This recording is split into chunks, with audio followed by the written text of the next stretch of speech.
Greetings, ladies, gentlemen, and non-binary folks. This is Joanna speaking, and I'm delighted to introduce you to my favorite queer animes. There will be media featuring a lot of sapphic and Achillean relationships, as well as some fascinating gender non-conforming characters. I will give a brief description of each anime plot along with the type of representation one should expect from these series or films.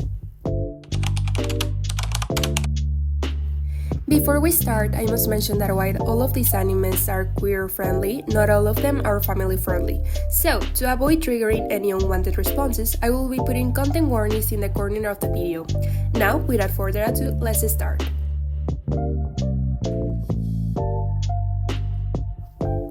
The first anime on the list offers a captivating view of a futuristic world where technology allows people to live in space. This anime is called Mobile Suit Gundam, The Witcher Mercury, directed by Hiroshi Kobayashi and Ryo Ando, and written by Ishiro Okushi. It aired from October 2022 to July 2023.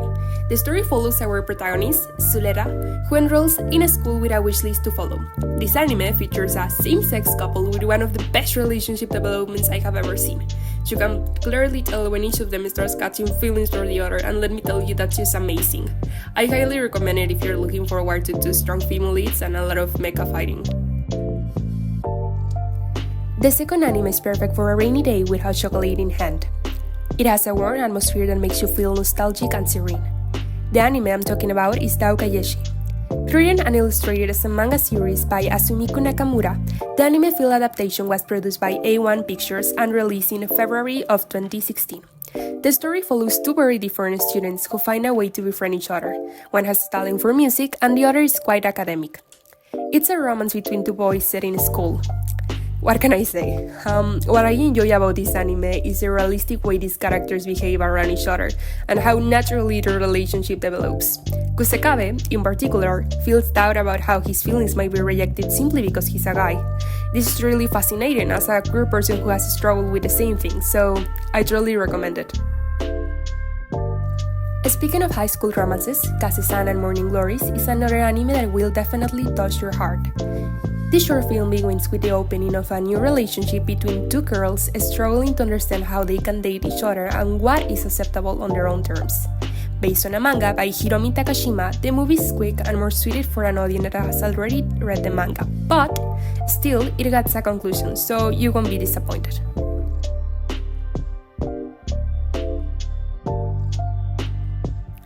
Moving on to a non-romance setting, we have Blue Period. This anime, based on a manga by Susabe Yamaguchi, focuses more on art struggles and the journey of an artist, but it also offers significant representation. One of the main characters, Yuka, is genderqueer and prefers to be seen as both a man and a woman. In the last episodes, we see more of this character's background, offering a deeper understanding of the queer struggle in their household. This makes the representation in this anime very important. I also recommend reading the manga because it offers a different perspective on the whole situation with Yuka, so you have that too. Continuing with the genderqueer theme, Stars Align features a main character under the transgender umbrella. This Japanese original anime series was created and directed by Kazuki Akane and animated by 8-Bit. It revolves around a tennis club, and one of its members includes a non-binary person who is called Yu. The series delves into the drama and problems faced by these teenage students with a strong focus on parent-child relationships. Although the anime was cut short, it remains a very good series, so I will advise watching it considering that it won't have an established ending, but it still is very good regardless of that. For a sapphic anime sure to brighten your day with soft-hearted characters and good development, check out Bloom Into You. Based on a manga series by Nio Nakatani, this anime features a lesbian main couple and an asexual character. This makes the series particularly interesting, given the media's tendency to portray gay relationship as purely sexual, so this offers a new perspective on the whole sexualizing gay characters things. I totally recommend watching it, if you really want a strong relationship without the need to be purely physical or sexual. Next up the list we have Sk8 the Infinity, a sports anime written by Ishiro Okushi and directed by Hiroko Utsumi. Now, before we continue, I just wanted to say that this anime is more queer-coded than explicitly queer, but the innuendos are just very clear, so you won't have problem realizing that there is something queer going on there. Having that settled, let's continue. So, the story follows Langa, a transfer student from Canada, and Reki, a Japanese student. As they bond over their love of skateboarding, their relationship, along with those of other characters, carries a strong queer undertones, making it a fun watch. So I would really recommend it if you are into this whole bromance thing, because it's what you will get. Jumping into another sapphic anime, we have Sakura Trick, based on a manga by Tashi.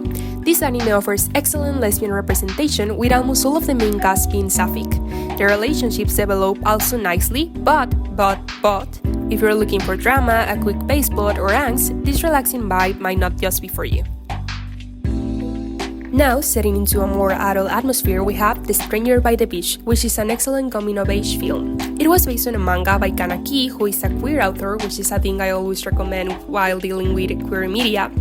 And the story follows Shun, a gay author who has struggled with homophobia while growing up, and Mio, a guy who recently lost his mother and all the financial support that parent had with him. So the film settles into the relationship and how they grow to accept each other and dealing with a lot of homophobia, especially from Shun. And it also features a lot of multiple queer characters, making it a noteworthy recommendation. So yeah, this film, I can never get enough of recommending this one because it's really great, so totally recommended.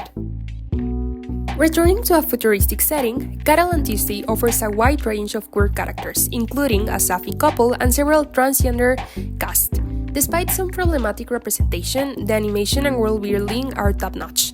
The protagonist's chemistry also adds another layer of intrigue, and overall, the music is great. Lastly, but not least, we have Banana Fish, that was based on a manga series by Akemi Yoshida. Before I start talking about the plot of this anime, I want to say that if you're a minor, please skip this anime, because it delves into a lot of complicated stuff that you might not be ready to face. Still, if you want to watch it, I just want to warn you about that. Now, this anime delves into complex themes, focusing on action, self-discovery, and acceptance. The protagonist's relationship is sweet and healing, making it a great story with definite queer elements. Even though the anime is an action anime and not a romance, the romance takes a very big part of this whole plot, and it helps the protagonist to heal from what they are suffering, especially with the whole Ash and Edgy relationship.